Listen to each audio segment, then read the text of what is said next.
faites bien de nous rejoindre pour cette nouvelle session de l'information. Bonsoir à tous et bienvenue. L'opération de reconstitution d'actes de naissance sans souche, démarrée ce 2 juillet 2019, se déroule sans anicroche sur l'étendue du territoire. Vous suivrez dans un instant le point avec Charles Ataboukor. Et le Conseil des ministres tenu ce mercredi 3 juillet au Palais de la Marina s'est penché sur plusieurs sujets, spécifiquement sur la future opérationnalisation de la centrale Maria Gleta 2. Les précisions sont à suivre dans cette édition.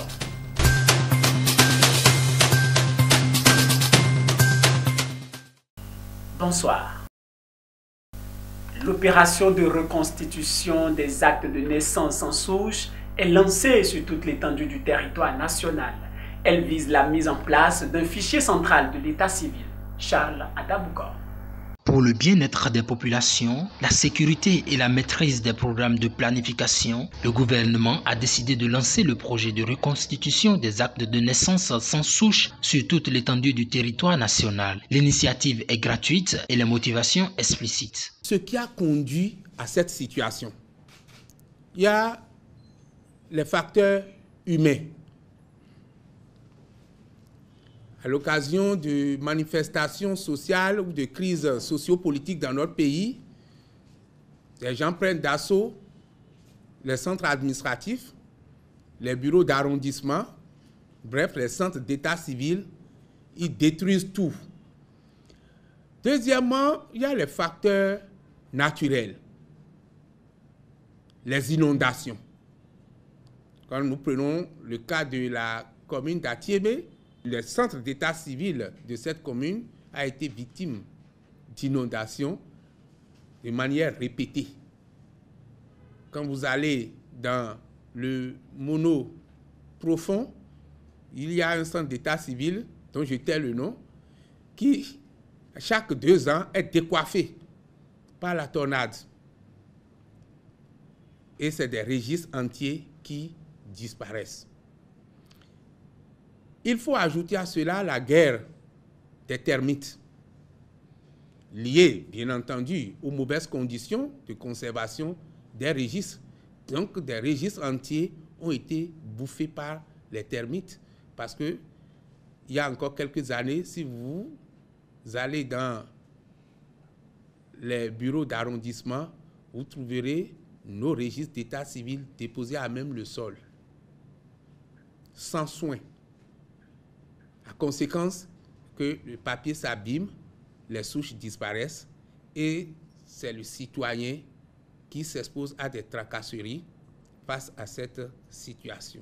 Ces soucis d'aboutir à la mise en place d'un fichier central de l'état civil revêt des conditions de matérialisation fluide et appropriées. Cette opération est prévue pour se dérouler du 2 juillet au 17 juillet 2019 sur l'ensemble du territoire national. Pour être prise en compte, il faut être une personne ayant un acte de naissance dont la souche a été détruite, altérée, disparue ou qui se révèle inexistante dans les centres d'état civil.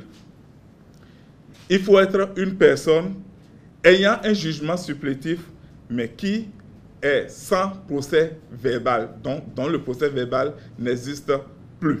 Il faut se munir de 2 pièces, la photocopie simple d'un acte de naissance, puis le récépissé d'enrôlement au RAVIP.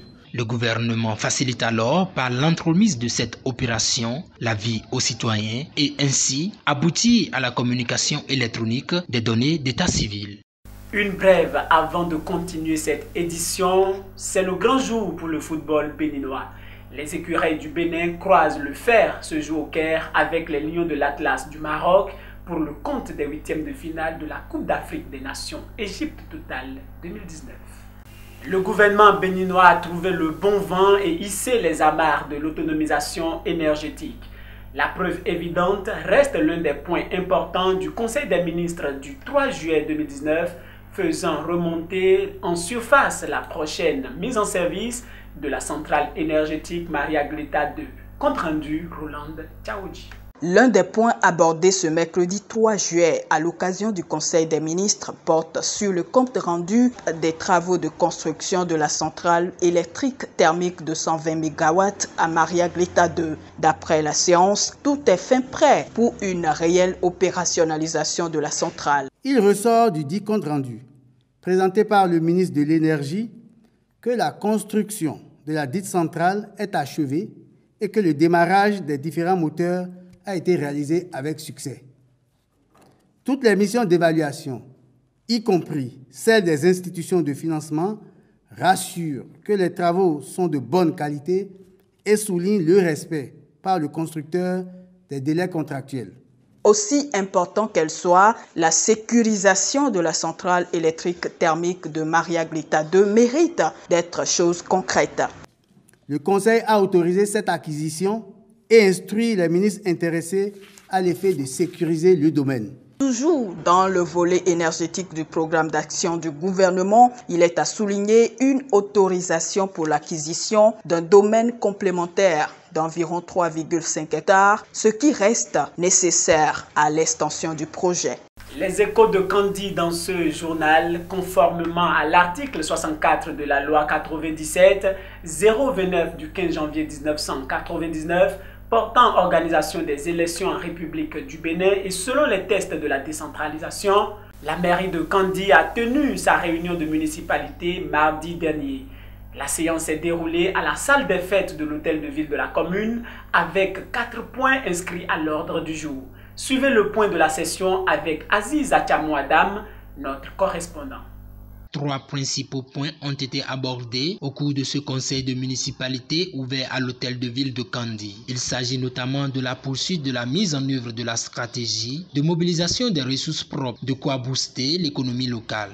Kandi, chef-lieu du département de la Liborie, va accueillir dans les tout prochains jours les manifestations officielles entrant dans le cadre de la célébration au plan national de la Journée mondiale de la population. En prélude à cet événement de grande nature prévu pour le 11 juillet prochain, les conseillers communaux et les différents chefs services techniques de la mairie de Kandi ont accordé leur violon pour la réussite parfaite de cet événement. Tous les conseillers également sont tous unanimes sur le fait que la cité des Kandi doit réserver un accueil chaleureux aux hôtes et surtout ne pas faire pierre figure. Le principal point qui a retenu les attentions d'ailleurs au cours de cette réunion de municipalité a été le premier sujet relatif à la poursuite de la mise en œuvre de la stratégie de mobilisation des ressources endogènes. À ce niveau, Abibouba Chabi Orugani et ses pairs ont fait note inclusive et participative. C'est d'ailleurs la raison pour laquelle l'autorité communale a rencontré au cours de cette session dans l'après-midi les syndicats de l'UNACOB et de l'UTEB. Il en ressort à la fin de la séance que les conducteurs des différents gares routières sont appelés à payer une taxe, seul gage de la mobilisation des ressources propres, ce qui va impacter l'économie locale.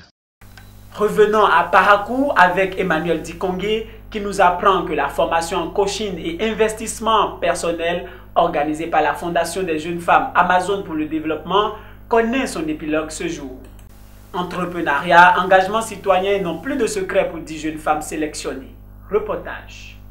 La formation Femmes Impact de 5 jours en coaching et investissement personnel, organisée par la Fondation des jeunes femmes Amazon du Bénin, connaît son épilogue ce jour à Parakou. L'heure est naturellement au bilan et aux perspectives. 5 jours de formation Femmes Impact au cœur de l'impact communautaire avec 10 jeunes femmes, 10 femmes qui avaient à cœur le service communautaire, mais qui manquaient de petites choses, la confiance en soi, les outils, la connaissance et bien d'autres. Et pendant ces 5 jours, nous avons redécouvert des femmes fortes, des femmes engagées, des femmes qui réellement, elles-mêmes, qui découvraient leur potentiel. Des femmes qui sont arrivées à la fin de ces 5 jours à s'exprimer, qui sont arrivées à mettre en œuvre un projet elles-mêmes qu'elles désirent réaliser et qu'elles réaliseront tout à l'heure à travers des dons à la prison civile de Parakou. Alors nos perspectives, c'est déjà les suivre, faire un suivi de ces formations-là, de la concrétisation de leur projet. Ensuite, une prochaine session de Femmes Impact. Nous avons en perspective de remettre encore une autre session, de permettre à d'autres femmes de réveiller leur potentiel, d'activer l'énergie en elles et de travailler au service de leur communauté. Les participantes ont le temps et la fierté d'exhiber leur parchemin à cause des attentes véritablement comblées. La formation m'a permis d'avoir une confiance en soi, de réveiller mes potentialités et d'agir sans plus douter de moi-même, de savoir qui je suis en réalité. Les attentes sont comblées parce que en venant ici d'abord, j'étais quelqu'un qui doutait de moi. Je me posais des questions, est-ce que je peux faire telle chose? Mais maintenant, je n'ai plus de doute. La formation m'a permis d'avoir une confiance en moi-même. Je vais mettre en place mes projets, développer mes idées, être confiante, être sûre de continuer et de parvenir à mes résultats. Au cours de ces 5 jours de formation, j'ai su que je ne suis pas juste une femme, mais je suis une femme forte, une femme qui est capable aussi d'agir comme un homme. Je suis une femme qui peut prendre des décisions dans ma société, qui peut aussi contribuer au développement. J'avoue que mes attentes ont été comblées, vraiment comblées plus, je peux dire même plus que, parce que j'ai reçu beaucoup de choses et je crois qu'avec ces choses que je viens d'apprendre, je peux impacter. Reste alors à valoriser les acquis de la formation, hisser les voiles de l'épanouissement communautaire à partir du développement personnel. C'est la fin de ce journal sur la première télévision numérique du Nord Bénin. Toute l'équipe de la rédaction vous remercie de l'avoir suivi. Bon week-end à tous.